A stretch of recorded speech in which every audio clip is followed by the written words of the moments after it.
Seja muito bem-vindo, esse é o canal Versão Brasileira e hoje nós estamos aqui com um convidado muito importante, que é o candidato ao governo de Minas Gerais, Romeu Zema. Romeu, muito obrigado pela presença. Eu que agradeço aí, Pablo, o convite. Prazer. Eu gostaria que você se apresentasse um pouquinho para o pessoal. Bom, meu nome é Romeu Zema, nasci há 53 anos em Araxá, ali bem próximo já do Triângulo Mineiro, e dediquei minha vida toda ao trabalho. Sou formado em administração e tive a felicidade, a competência também de ter feito uma boa gestão e ter feito um negócio pequeno crescer. Hoje nós temos 430 lojas, não só em Minas, como também nos estados vizinhos, e geramos mais de 5.000 empregos diretos. Tenho 2 filhos que me dão muita alegria, a Catarina, que tem 25 anos, que é formada em cinema, e o Domênico, que faz engenharia civil. E gostaria até de ter tido mais filhos, porque a satisfação, a felicidade é tão grande, mas quem sabe ainda arruma, não está tarde não, né? Às vezes ainda vem mais. Exatamente. Romeu, a primeira pergunta que eu gostaria de fazer para a gente iniciar esse bate-papo é uma pergunta que mexe muito comigo mesmo. Você tem alguma religião? Você teme alguém, algum ser superior? Sim, a minha família sempre foi católica. Eu, quando criança, fiz a primeira comunhão, fui crismado, mas a correria do dia a dia torna difícil você estar indo à igreja com frequência, mas acredito muito numa entidade superior, sempre faço as minhas orações e vejo que muito mais importante do que frequentar propriamente um templo, apesar disso ser importante, é você ter uma vida que demonstre a sua fé em Deus, que você esteja fazendo bem para o próximo. Hoje pela manhã eu vi que você, seu vice e alguns secretários estaduais assinaram um termo de compromisso no cartório para não receber um salário enquanto os servidores não estiverem com o seu salário normalizado. O que isso representa para você, essa atitude? Eu diria que essa atitude para mim é algo muito normal. Na minha empresa eu já fiz muitos sacrifícios pessoais para poder estar honrando coisas que eram relativas aos funcionários, porque vejo que quem está no comando é o grande responsável. Eu gosto muito de dizer que quando um navio afunda, o comandante tem de ser o último a sair. Todos têm de estar em segurança antes dele. E aplico esse mesmo raciocínio no Estado. Se o governador é o comandante maior do Estado, que ele arque com as suas responsabilidades e não o contrário, como vem acontecendo aqui em Minas. Isso é uma atitude, assim, gente, você que não conhece, entra aí, eu vou deixar aqui as redes sociais do Romeu, do Partido Novo, para que você que não conhece, você possa conhecer também, tá? E essa atitude nenhum outro candidato se propôs a fazer, ou até mesmo foi num cartório, registrar, não somente falar, mas sim em fazer. Isso é muito legal. Outra pergunta que eu gostaria de fazer é uma pergunta, assim, muito pessoal minha também. Eu vi em algumas entrevistas que você viaja a Minas Gerais, Você já rodou Minas Gerais inteira, eu também trabalho viajando, então eu conheço muito bem as estradas de Minas. E um ponto muito crucial para o povo mineiro hoje, aqui na capital mesmo, é o anel rodoviário, são os 3 estreitamentos que existem ali nos viadutos, Um viaduto, eu esqueci o nome deles, me fugiu o nome aqui, mas são aqueles 3 estreitamentos que acabam atrapalhando o fluxo. E eu gostaria de saber, eu sei que é um papel também do governo federal, em parceria com o estadual e a prefeitura, para resolver esse problema, mas se existe algum planejamento para fazer essa obra acontecer finalmente. Pablo, eu posso te dizer o seguinte, a nossa grande prioridade no início do nosso governo, e que hoje afeta a população de maneira assim que torna o quadro, vamos dizer, o pior possível, é a questão do desemprego. Nós vamos batalhar fortemente para atrairmos investimentos para Minas Gerais, para que isso gere emprego e que a população empregada venha a ser maior do que está hoje, que muitos pais de família hoje passam necessidade, não têm condição de criar sua família adequadamente, então essa é a nossa grande prioridade. Mas nós sabemos que esse tipo de ação logo em seguida vai significar mais recursos para o Estado, porque a renda aumentando, a circulação de riqueza aumenta e, consequentemente, a arrecadação do Estado. E aí sim nós vamos ter condição de fazermos investimentos. Agora, nada impede de que, num primeiro momento, um bom relacionamento com a União, nós consigamos trazer já alguma solução mais ágil para poder corrigir esse problema que aflige tanta capital. Mas eu queria concluir o seguinte: muitas vezes os problemas são pontuais e fáceis de solucionar. Hoje eu assisti um noticiário cedo, vi que houve um acidente e que esse acidente, que não foi de grandes proporções, causou um congestionamento enorme. Se nós tivéssemos um resgate mais rápido, uma liberação de pista mais rápido, se documentasse ali o acidente rapidamente, com toda certeza você teria menos congestionamentos e conseguiria resolver a questão de modo quase que imediato. Então eu vejo que alguns procedimentos da Polícia Rodoviária, da Polícia Militar na apuração de acidentes, cabe se analisar e tentar agilizar a solução para liberar as pistas com rapidez. Isso eu vejo sempre. Presenciei um acidente numa estrada em que ela ficou 7 horas bloqueada. Então, dá para ver que é possível melhorar isso. Vamos ver o que é necessário em termos de equipamento. Talvez com um investimento muito pequeno você consiga evitar grandes congestionamentos. Essa próxima pergunta veio do pessoal do grupo do Brasil Paralelo, aqui em Minas Gerais. Se você ainda não conhece o Brasil Paralelo, você pode acessar o link que eu vou deixar aqui embaixo também, para que você possa estar conhecendo melhor o trabalho deles, tá legal? Quais serão as prioridades de investimento na distribuição do dinheiro público nos primeiros meses do mandato? Pablo, a situação de Minas ela é semelhante à de um pai de família que não está conseguindo colocar alimento suficiente para seus filhos. Esse pai de família começar a planejar a troca do carro, a próxima viagem ou a reforma do telhado que está com goteira, não é algo recomendável. A nossa prioridade é colocar em dia o pagamento da professora, o pagamento do militar e do pensionista que está atrasado. Essa vai ser a nossa grande prioridade. Nós sabemos, Romeu, que Minas tem um grande gasto com cargos públicos e vários privilégios, né? Como enxugar a máquina pública e reduzir o tamanho do Estado?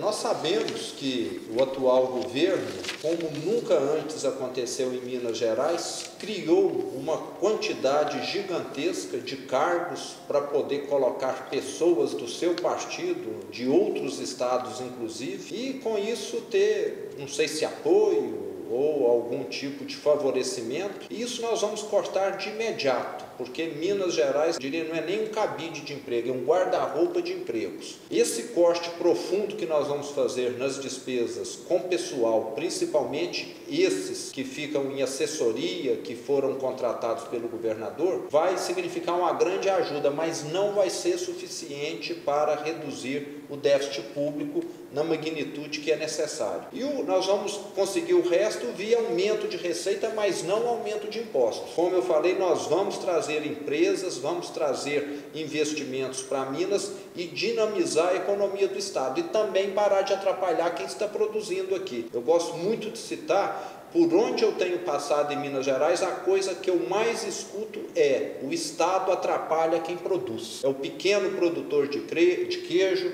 é a grande indústria, é o atacadista, é o comerciante. Ele consegue complicar a vida de todo mundo. E nós temos um povo trabalhador, um povo que quer desenvolver, e fica o Estado, parece que amarrando os pés e as mãos dessa pessoa, criando dificuldade. A gente sabe que o Estado, aonde ele coloca a mão, infelizmente, hoje no Brasil a gente não consegue dar um prosseguimento, né? Porque o Estado, a máquina pública inchada, ela não serve de nada. Hoje você aí, cite aí nos comentários uma empresa pública que dá certo, que funciona certinho. Gostaria de perguntar isso também: privatizações. Você é a favor, você é contra de privatizações? Tem alguma meta de privatização aqui no estado de Minas Gerais? Nós queremos privatizar aquelas empresas que não são atividades fim do Estado. Para nós, o Estado deve fazer muito bem feito, e já é um trabalho de Hércules: saúde, educação e segurança e justiça. Fora isso,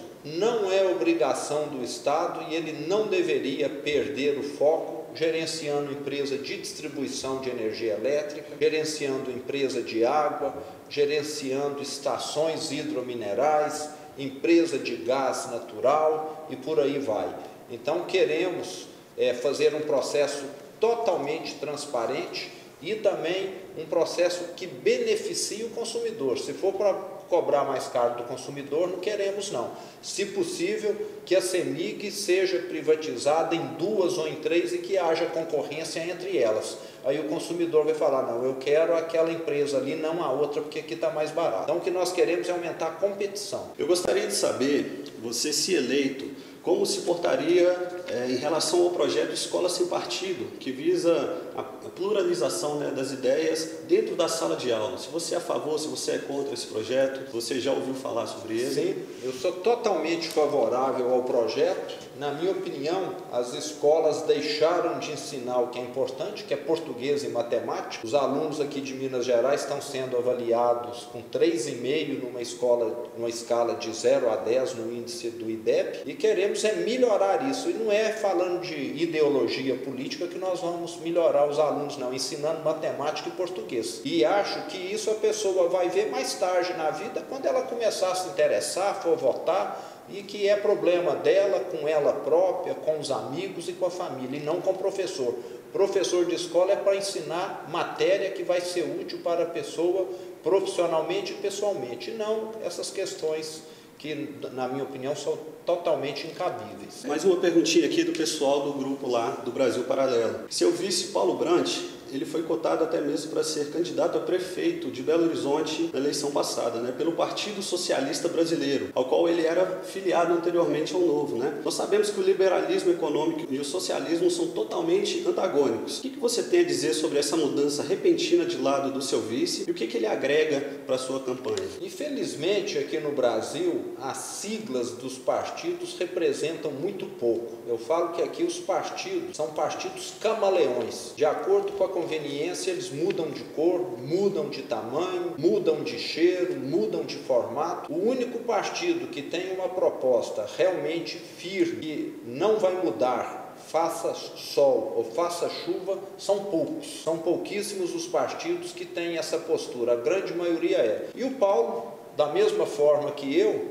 entrou como marinheiro de primeira viagem nessa situação aí, e vejo que acabou sendo envolvido numa situação, tanto é que logo depois de entrar ele foi desconvidado ou cancelado aí o convite feito a ele, acabou que ele se desligou do partido, e agora num partido de caráter mais liberal de direita ele tem se sentido muito mais confortável. Essa é a penúltima pergunta, pessoal, e se você tiver mais algumas dúvidas, mais uma vez eu vou ressaltar, as redes sociais do Zema vão estar aqui embaixo, você segue ele lá, compartilha com seus amigos, você que é de direita, cara, procura saber mais sobre esse candidato, porque eu tenho certeza que você vai achar ele, no mínimo, muito interessante, tá beleza? Em entrevista ao canal no YouTube My News, no dia 2 de julho, o candidato à presidência pelo seu partido, né, João Amoedo, declarou abertamente que a Agenda 2030 da ONU, que ataca claramente os direitos de soberania do país e é a favor da ideologia de gênero, um ponto onde ele refutou, né, fortemente, é mais positiva do que negativa. Ele também disse que cada candidato no partido tem direito de alguns posicionamentos morais, o que o Novo respeita. Já que o partido não tem um direcionamento específico sobre alguns temas, eu gostaria de saber de você quais são os seus posicionamentos sobre dois temas, aborto e legalização das drogas. Eu sei que isso, gente, não é uma pauta do governador hoje em dia no Brasil. Hoje nós não temos um Estado como dos Estados Unidos. Hoje Minas Gerais é regida pela Constituição máxima que vem direto do Planalto. O governo do senhor, caso se eleito João Amoedo ou também algum candidato como Jair Bolsonaro, eles derem mais autonomia aos governantes de Estado e aos prefeitos, quais seriam os seus posicionamentos sobre esses dois temas? Eu seria contra o aborto e também contra a legalização das drogas, contra ambos, não sou favorável. Minas Gerais não está mais quebrada do que o Rio de Janeiro, porque o ex-governador Sérgio Cabral e o atual Pezão, eles fizeram mágica para passar à frente de Fernando Pimentel com o que ele fez aqui. Qual o caminho para tirar Minas do vermelho e gerar o melhor programa social de todos, que é o emprego? O que nós vamos fazer em Minas, de certa maneira eu comentei antes, é reduzir gastos como nunca se foi feito aqui, acabar com esse cabide de emprego, vender imóveis que o Estado não usa, ou então rever os contratos de aluguéis. Hoje tem imóveis aí alugados por uma ninharia para protegidos